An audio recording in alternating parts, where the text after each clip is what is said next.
Hello everyone, कैसे हो आप सभी। आई होप कि आप सभी मस्त हो। पढ़ाई लिखाई आप लोगों का चल रहा होगा। सो डियर स्टूडेंट्स, आज के इस वीडियो में हम बात करने वाले हैं एटॉमिक स्ट्रक्चर का। एक छोटा सा टॉपिक है, that is your Heisenberg uncertainty principle. तो आज के इस सेशन में, आज के हम इस वीडियो में हाइजेनबर्ग अनसर्टेनिटी प्रिंसिपल के बारे में बात करेंगे।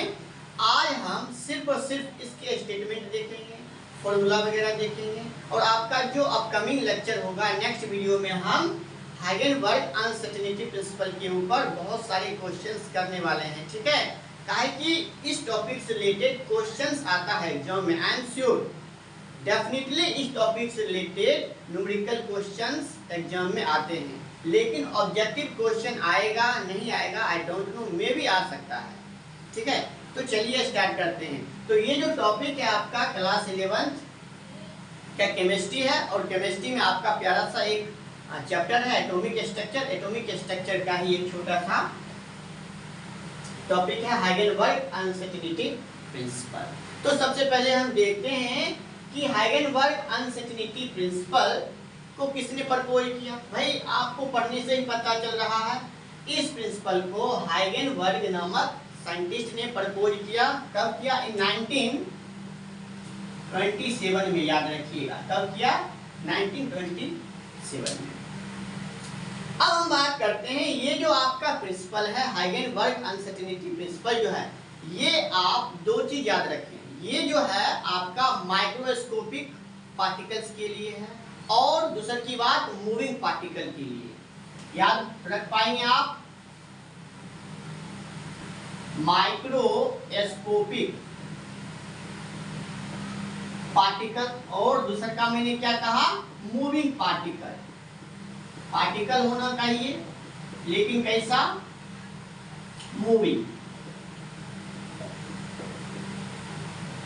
चलो भाई, ठीक है।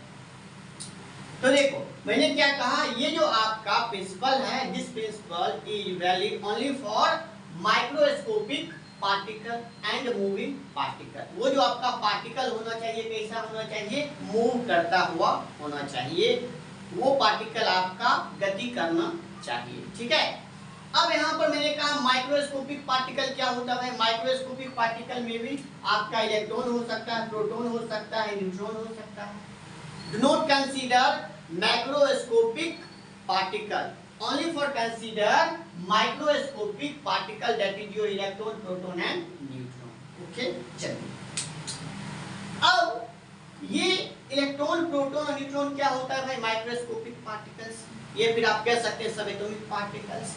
अब ये स्टेटमेंट क्या कहता है समझो। मान लेते हैं ये क्या है आपका? एक माइक्रोस्कोपिक मूविंग पार्टिकल है, और ये जो पार्टिकल है v वेलोसिटी से मूव कर रहा है, और इस माइक्रोस्कोपिक मूविंग पार्टिकल का कुछ न कुछ क्या होगा भाई? मास होगा, द्रव्यमान होगा। अब देखो ये जो आपका स्टेटमेंट है क्या कहता है, ध्यान से समझना। ये प्रिंसिपल कहता है, अकॉर्डिंग टू दिस प्रिंसिपल, इसका स्टेटमेंट कहता है अगर कोई पार्टिकल्स है और वो पार्टिकल्स मूव कर रहा है, वो पार्टिकल्स गति कर रहा है, तो उस मूविंग पार्टिकल का एग्जैक्टली मोमेंटम और position at the same time बता पाना असंभव है। समझ में आई बात? कुछ भेजा में गया नहीं गया? ध्यान से सुनो, आई रिपीट। कोई मूविंग पार्टिकल है और वो पार्टिकल्स मूव कर रहा है, मतलब मूविंग पार्टिकल। तो किसी मूविंग पार्टिकल, कोई भी आपका मूविंग पार्टिकल है, और उस मूविंग पार्टिकल का एग्जैक्टली मोमेंटम और पोजीशन बता पाना असंभव है एट द सेम टाइम। एक ही समय पर अगर कोई मूविंग पार्टिकल है और उस मूविंग पार्टिकल का एक ही समय पर मोमेंटम और पोजीशन बता पाना असंभव है, ये संभव है ही नहीं। यही स्टेटमेंट कहता है हाइजेनबर्ग अनसर्टेनिटी प्रिंसिपल। चलो पहले मैं इस स्टेटमेंट को लिख देता हूँ, ओके। उसके बाद मैं और बेहतर से आपको समझाने का प्रयास करता हूँ। क्या कहता है सुनो, according to this principle, according to this principle, तो क्या कहता है? It is impossible, it is impossible ठीक है, it is impossible to measure, या फिर आप डिटरमाइन लिख सकते हो, it is impossible to major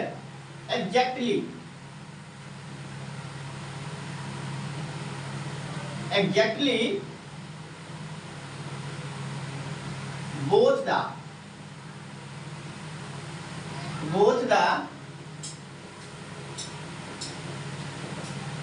position delta x and the momentum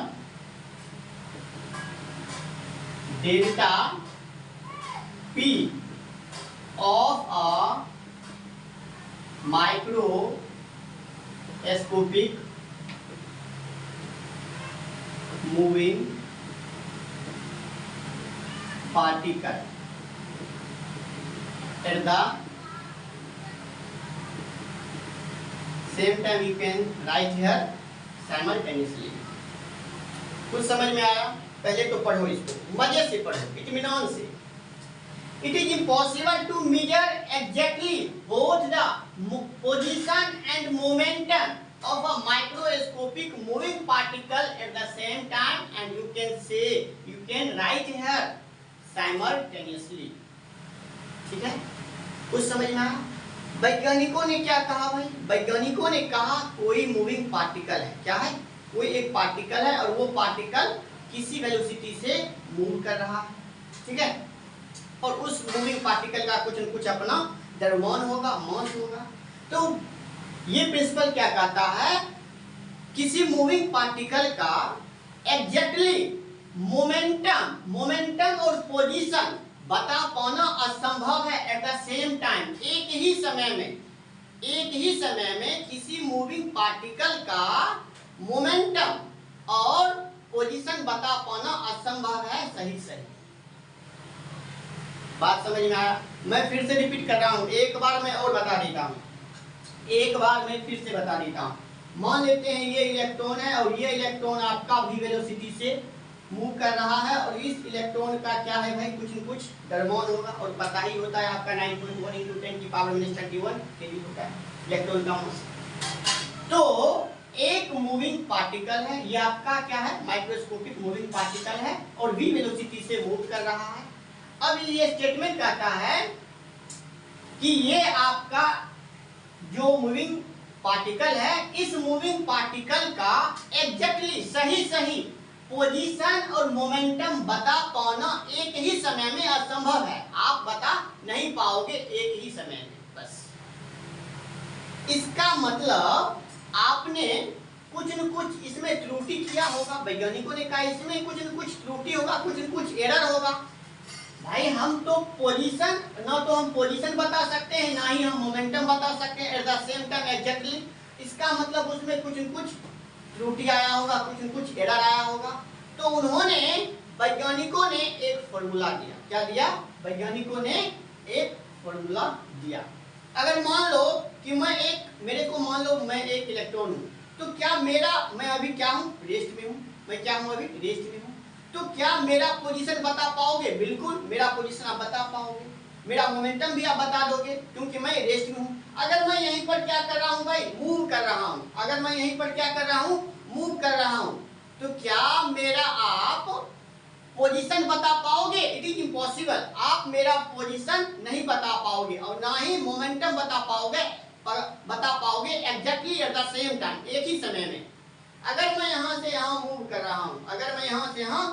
कर रहा हूँ, तो एग्जैक्टली एक ही समय में मेरा मोमेंटम और पोजीशन आप नहीं बता पाओगे। बस यही बात कहता है ये प्रिंसिपल। बस चलिए आगे बढ़ते हैं। इसको मैं मिटा देता हूँ, आपने स्क्रीनशॉट ले लिया होगा। आइए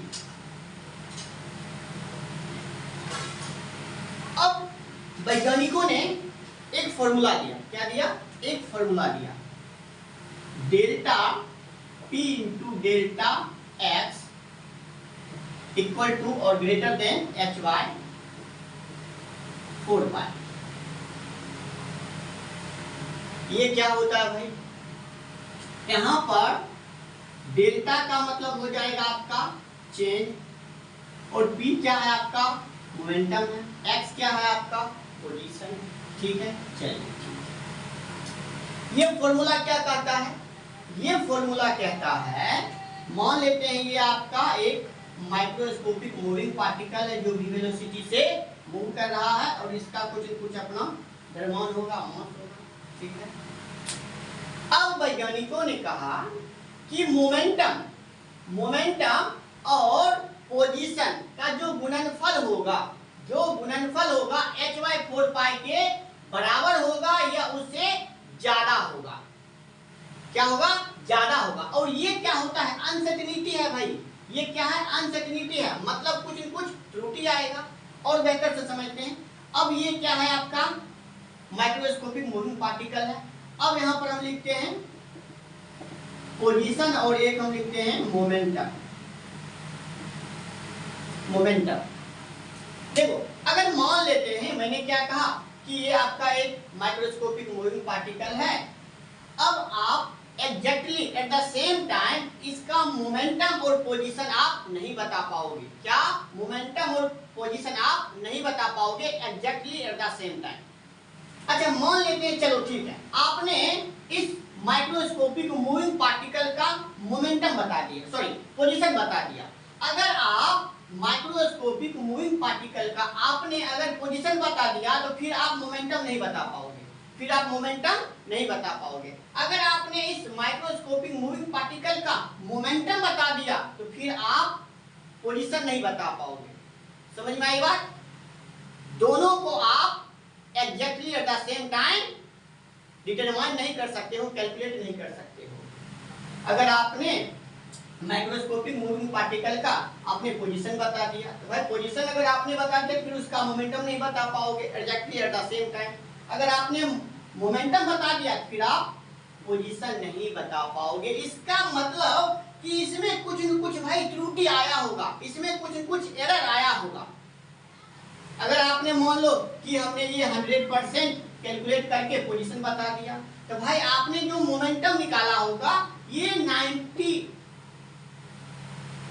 99 पॉइंट, चलो 99% आपने क्या बता दिया, 99% आपने मोमेंटम बता दिया। फिर भी आपने 1% एरर इसमें आया होगा, एरर तो आया होगा, त्रुटि तो आया होगा।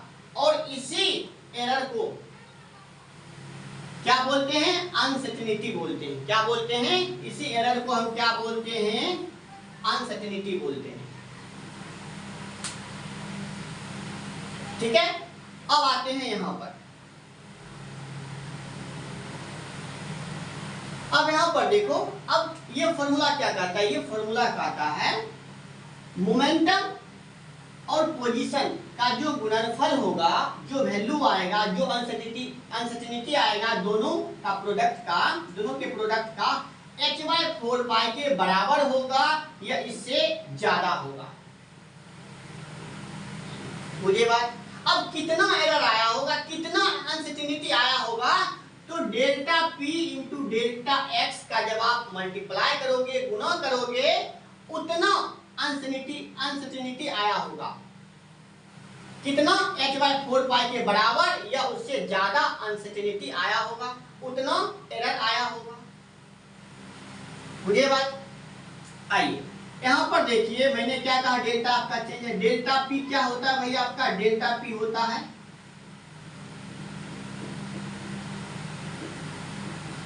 Uncertainty in momentum. Delta X क्या है आपका, बोलो भाई, uncertainty in position which means place. ठीक है, अच्छा H क्या है भाई, आपने पढ़ा होगा प्लैंक कांस्टेंट।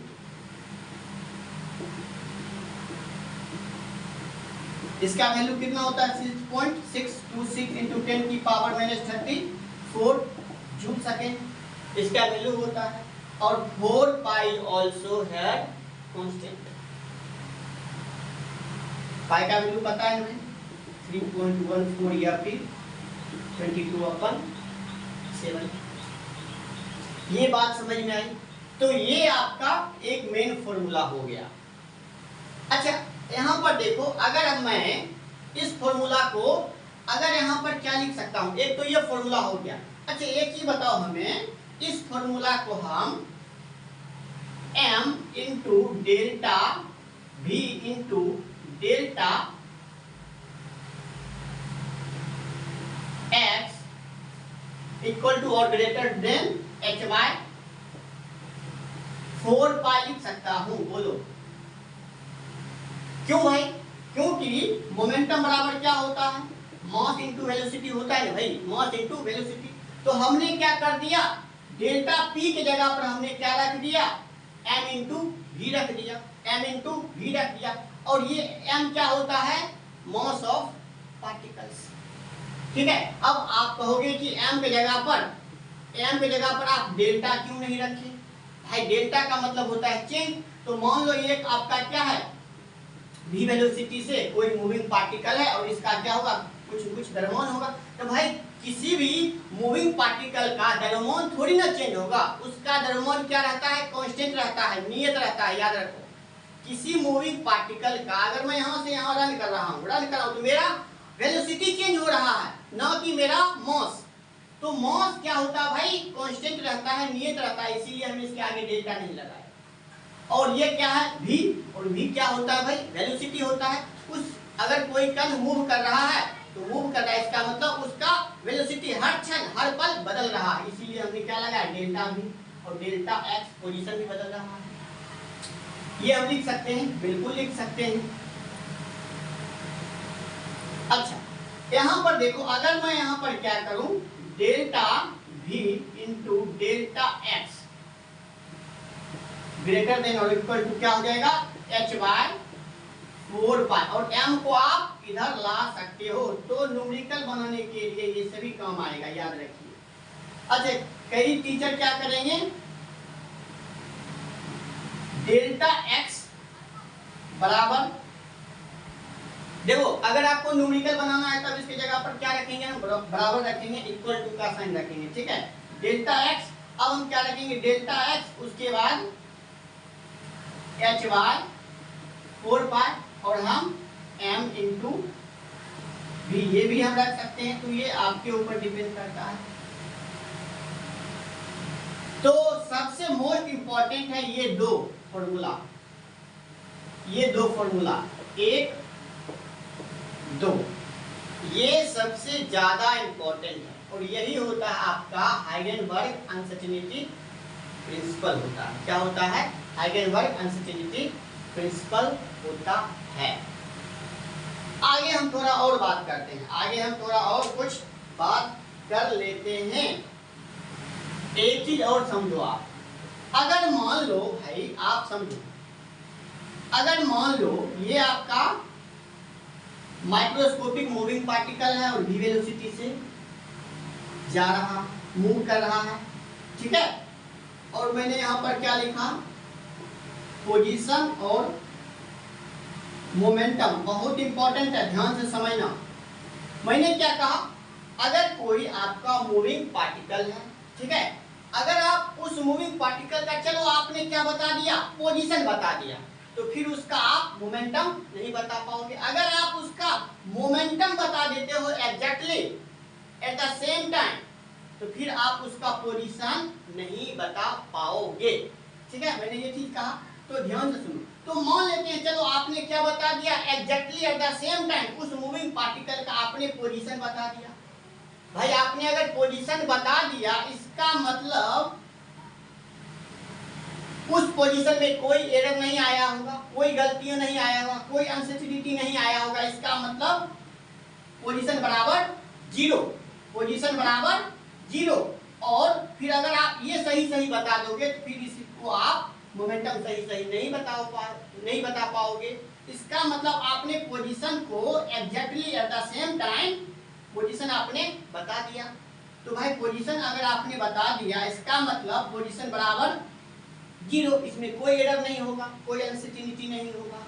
तो यहाँ पर देखो, अगर यहाँ पर हम delta,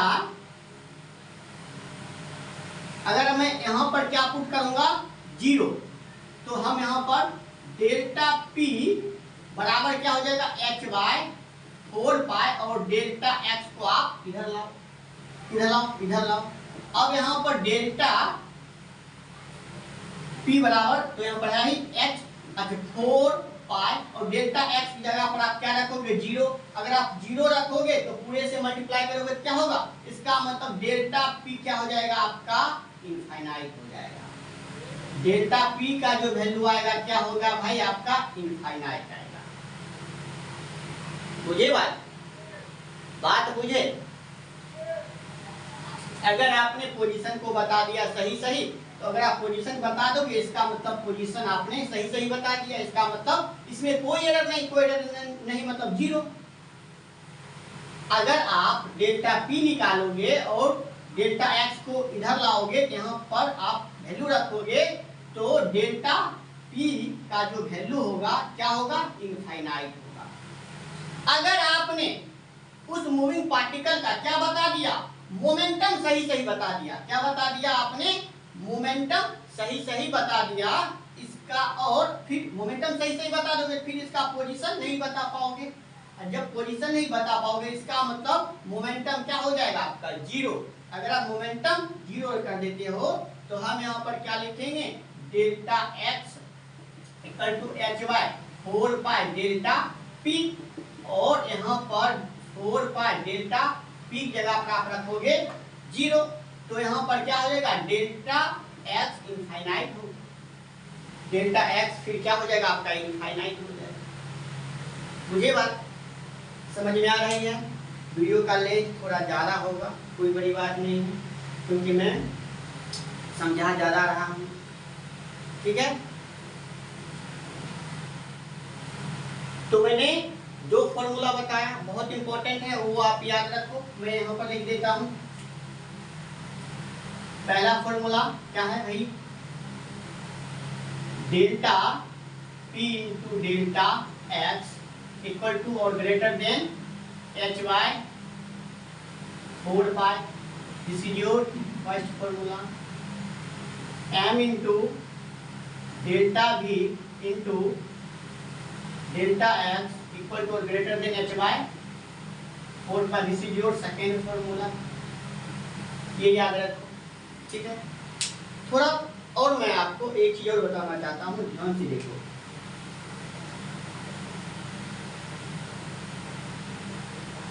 The shorter wavelength, the greater accuracy। इसका मतलब क्या होता है भाई, वेवलेंथ जितना ज्यादा छोटा होगा उसके वैल्यू में ग्रेटर एक्यूरेसी आएगा, उसके वैल्यू में ग्रेटर एक्यूरेसी आएगा, ये बात। अच्छा क्यों, क्योंकि यहाँ पर एक चीज बताओ, मान लेते हैं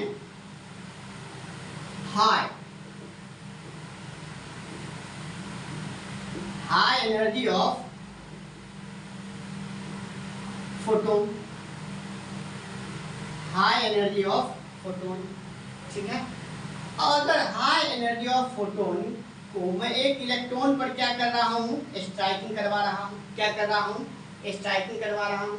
जब स्ट्राइकिंग करवाऊंगा तो यहाँ पर क्या होगा भाई, आपको इलेक्ट्रॉन क्या होगा भाई, इलेक्ट्रॉन का जो वेव होगा वो आपको विजिबल होने लगेगा, क्या होगा, वो आपको विजिबल होने लगेगा, क्या होगा, विजिबल होने लगेगा। आप माइक्रोस्कोप में क्या कर सकते हो, देख सकते हो, माइक्रोस्कोप में से आप देख सकते हो। अब कहोगे हाई एनर्जी ऑफ फोटोन कैसे, यहाँ पर देखो मैंने क्या कहा, शॉर्टर वेवलेंथ, शॉर्टर वेवलेंथ। तो एक फॉर्मूला आपने पढ़ा होगा, V क्या होता है, फ्रीक्वेंसी होता है, V क्या है आपका, फ्रीक्वेंसी है, ये क्या है आपका लैम्डा वेवलेंथ है, ठीक है। मतलब फ्रीक्वेंसी वेवलेंथ के रेसिप्रोकल होता है। हमने क्या कहा, शॉर्टर वेवलेंथ, शॉर्टर मतलब कम।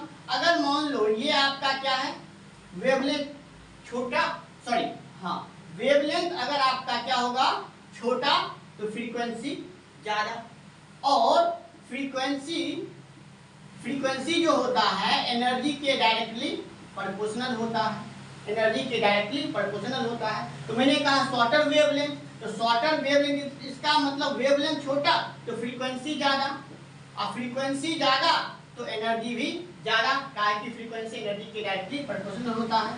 और एनर्जी ज़्यादा, यहाँ पर हमने क्या लिखा, हाई एनर्जी ऑफ फोटोन। जब हाई एनर्जी ऑफ फोटोन को एक इलेक्ट्रॉन पर स्ट्राइक करवाओगे, क्या करवाओगे, इलेक्ट्रॉन पर स्ट्राइक करवाओगे, तो इलेक्ट्रॉन क्या करेगा, अपना स्पीड और डायरेक्शन दोनों चेंज कर देगा। स्पीड और डायरेक्शन दोनों क्या कर देगा भाई, चेंज कर देगा। और आप आसानी से उसके वेव को देख सकते हो माइक्रोस्कोप में। हाँ भाई, तो ये लेक्चर यहीं पर एंड होता है, ये लेक्चर यहीं पर खत्म होता है। मैं उम्मीद करता हूँ कि आपको समझ में आया होगा मैंने जो समझाया, ठीक है। देखो मेरे को क्या लगता है, मैं एक ही चीज को दो बार बोलता हूँ। ये मैं दो बार इसलिए बोलता हूँ कि अगर आप पढ़ रहे हो उस टाइम आपका माइंड कॉन्शियस नहीं है, तो फिर एक बार में फिर आप बैक कर पाओगे, बैक करोगे ना, तो उससे बेहतर है कि चलो मैं दो बार बोल देता हूँ। मैं ज़्यादा थोड़ा क्या बोलते हो, दो बार बोल देता हूँ ना, तो ऐसा लगता है कि हाँ चलो ठीक है भाई, एक बार में आपको समझ में नहीं आया तो दूसरी बार में समझ में आ जाएगा, ठीक है। चलो कोई बात नहीं, आई होप कि आपको वीडियो पसंद आया होगा। अगर वीडियो आपको पसंद आया है, कुछ आपको सीखने को मिला है, तो आप एटलीस्ट इस वीडियो को आप शेयर कर सकते हो अपने दोस्तों के साथ, ठीक है। और लाइक एंड सब्सक्राइब। मिलते हैं फिर नए वीडियो में। जय हिंद, जय Bharat, tata bye bye, all of you take care.